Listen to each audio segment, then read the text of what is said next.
everybody, welcome back to Pickled Geeks. You know what today is? It's getting to be the season. One of our really favorite seasons. I mean, better than Easter. Yeah. No offense. But No offense. we are talking about May the 4th. Yay! Yay! So we thought we would start out with a drink. It's unusual for us. Right. We thought we would do it today. And It's the first drink I've had today. Right. okay. Sounds good. So we're doing a Look at this beautiful. Tatooine Blue Milk. And I'm going to be honest, it's got a lot of things in it. It's way more ingredients than we would usually mess with. It's got some Blue Curacao, it's got gin, simple syrup, lime juice, orgeat or orgeat. I never know how to pronounce that. Yeah. Cream to coconut. There's a lot going on here. Okay. Normally we shake it, but I made us a double batch, so we stirred it. We stirred it. Because the rule is, if it's got citrus, you shake it. Yeah. But we broke the rules. So we're going to see how I do with this. Okay. Do you believe in me? I do. May the force be with me, right? Oh. It's going to be okay. Okay.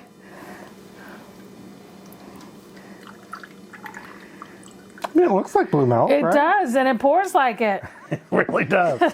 And I'm not going to dip an Oreo in it or anything, but all right.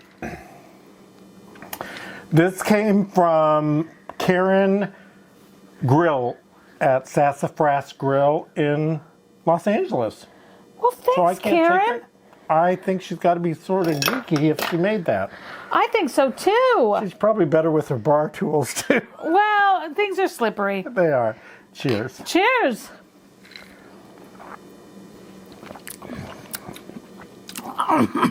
I know, gin's not your favorite.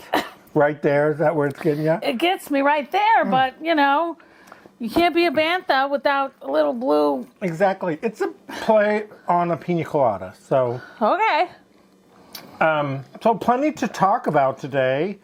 We're going to talk about what started it for us, which was A New Hope, which was Star Wars to us. But Yeah.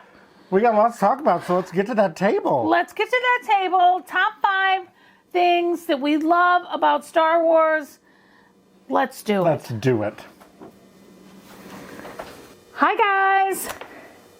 And here we are at this table. This table. We love this table. We do. We especially love this table today. It's got some stuff on it. I love this side of the table even more than this side of the table. Because I think this is new old school and this is old school. This is old school. So, talking today, as we mentioned, about Star Wars A New Hope, which for us was just Star Wars. I mean, it said A New Hope on the little roller screen, but really it was just the Star Wars because that's all we had. Right. Did you see it in the theater? I don't even know. I did. Well, you would have had to because it was pre-VHS. You would have had to. Yes, I saw it in the theater, and I don't know if my brother took me or my mom took me. So I was pretty little, but I was like, wow, this is pretty cool because it was so expansive, right? It I'd really never was. seen anything like that, literally. For me, I've probably told you this story. I remember it plain as day. I can't remember what I had for lunch today, but Yeah. we were on vacation in Tennessee and it rained. So mom and dad were looking for something to do with all the kids. And my twin brother and I were like, let's go to the movies because we knew it was coming. Yes, And I remember what the waiting in line at the theater looked like. yes. It just blew me away. I could not be prepared for that because we talked about it. We hadn't seen anything like it. I mean, it really made space believable. Yeah. Other galaxies believable a long time ago in a galaxy. Far, far away. Believable. And it helped because the guys in it and gal were kind of young. They were kind Yes. of almost teenagers to, to us little whippersnapper that we can, kind of see ourselves in those guys. Absolutely. And no offense to Mark Hamill. Love him. But he was kind of whiny in the first one. Oh, God. I mean, he was classic teenager. George Lucas cut most of that stuff right out. Like, oh, God, here he goes again. But no, it was really, really incredible. And so we started the toys quickly. Toy options, so many more toy options than anything we'd ever had before. I would even hazard more so than like superheroes, than the Batmans and the Supermans of our time. Yeah. Yeah, I mean, it was... Absolutely, and you could pick out anything from a fuzzy Chewbacca to, the Baru and Owens. Burnt skeleton.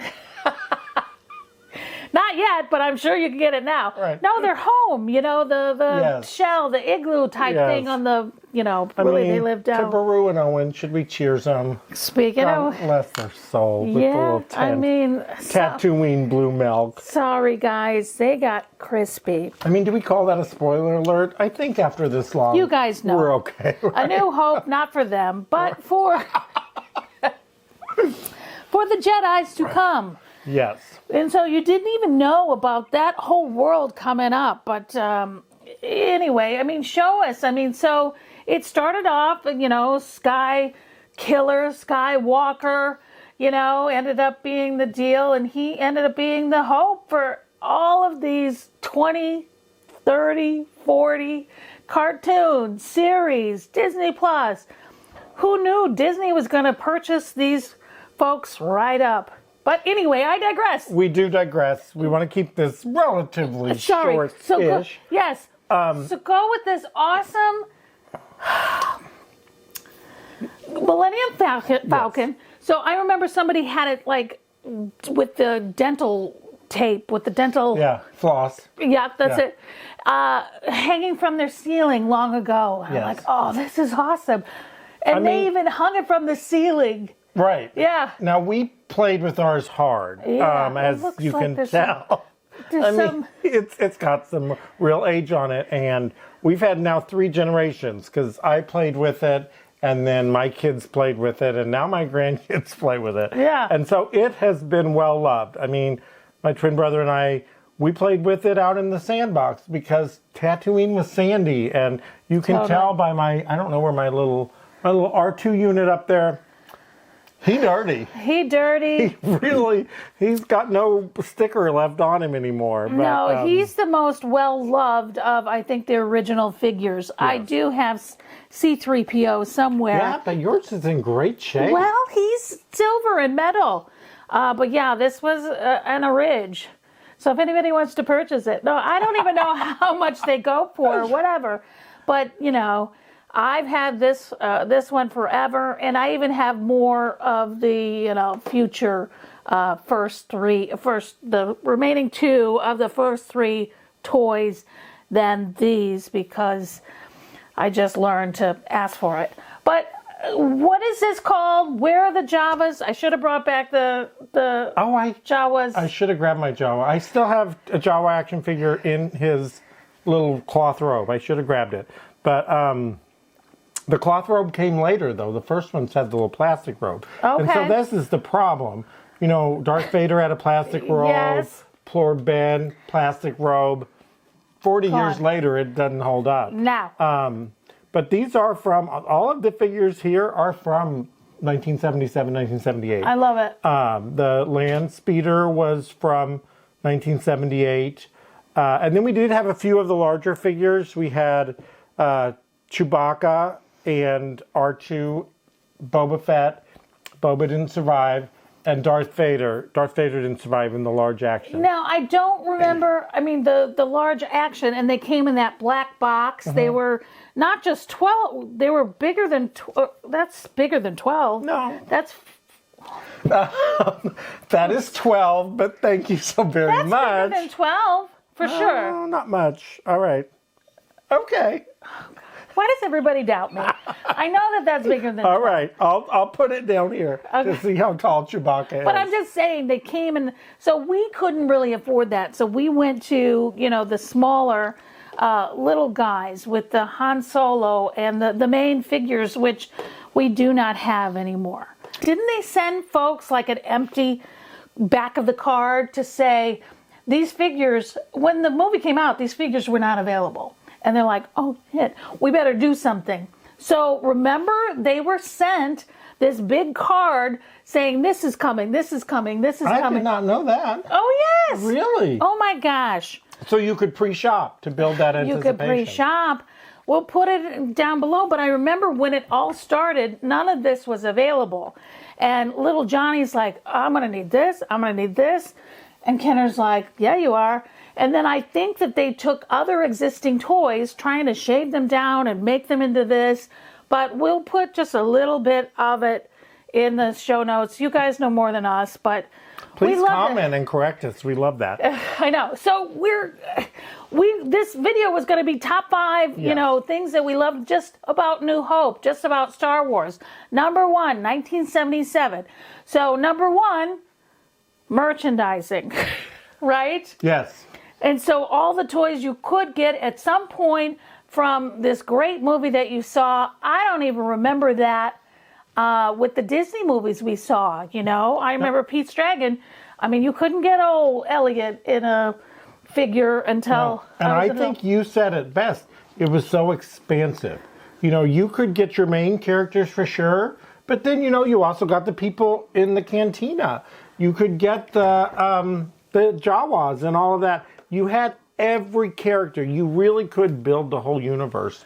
And that was allowed us then to, when we played with the toys, to continue that story on. And I loved that. I know. And these came later. These are the original. This came later with the power of the Force once they chug, so this was much later.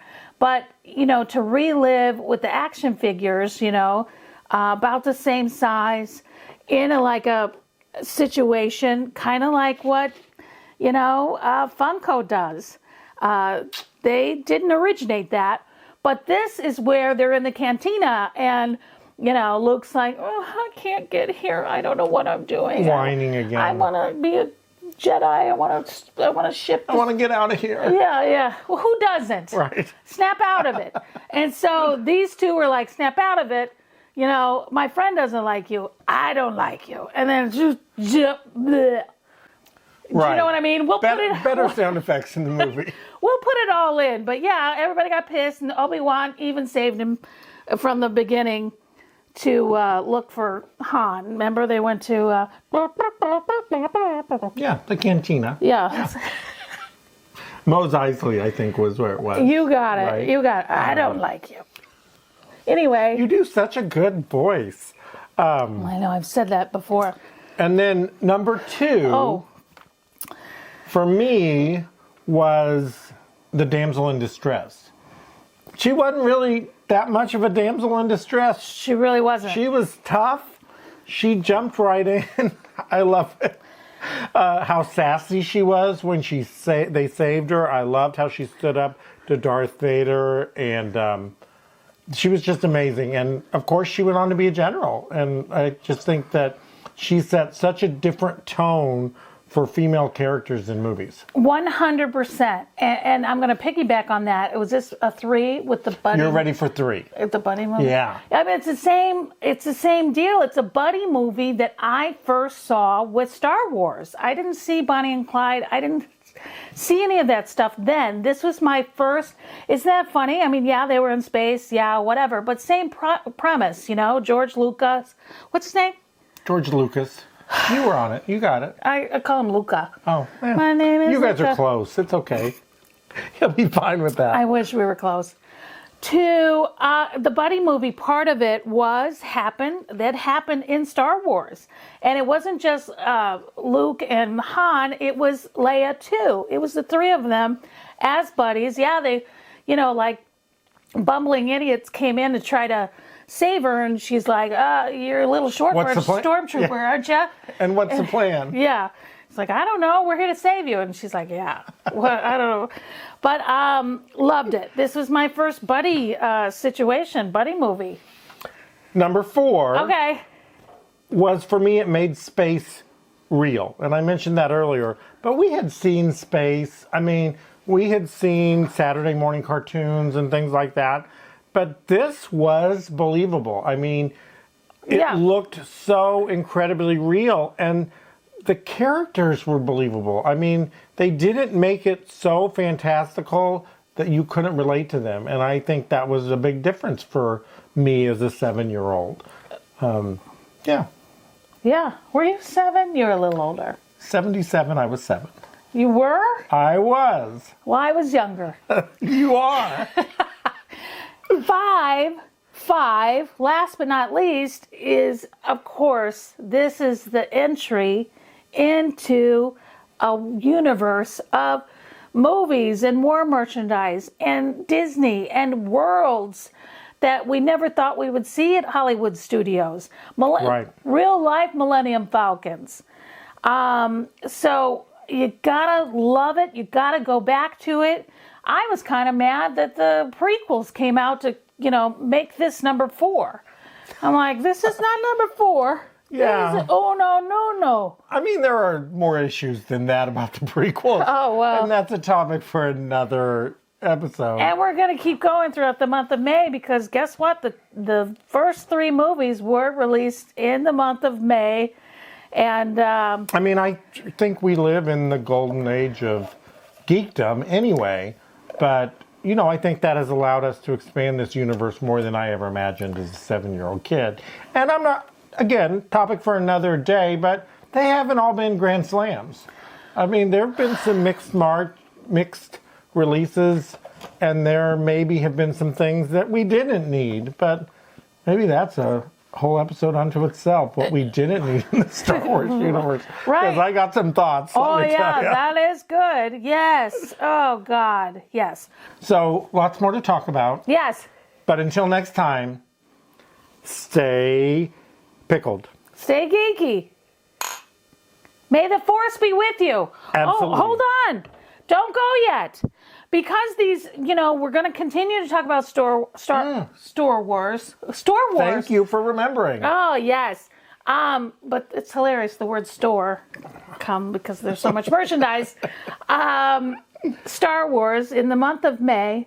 First person who sees this, comments or whatever, who hasn't. First person who comments. Yeah. That's the easiest for us to track. Yeah. And this to you because we know you're a fan. In that case, let's try it again. Let's do it. Stay pickled. Stay geeky. See you soon. Thank you.